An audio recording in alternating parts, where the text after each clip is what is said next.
What are the reactive protocols in MANET?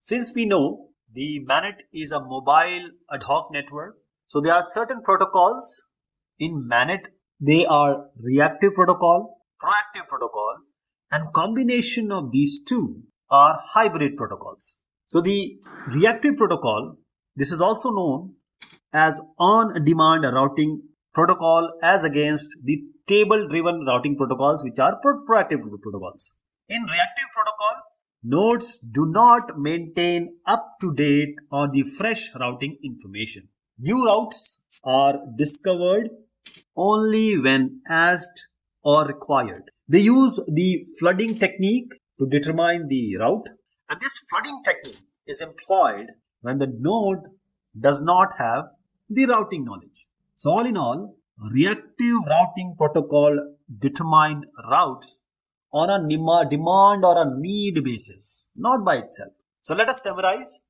the reactive protocol. The mobility of the network is quite high.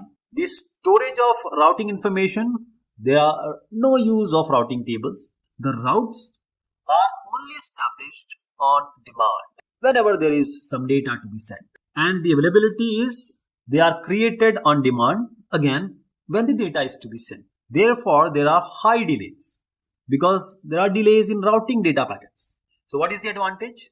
Only on demand basis the routes are established. So this reduces the delays in periodic exchanging of information on routes availability, which happens in the proactive protocols.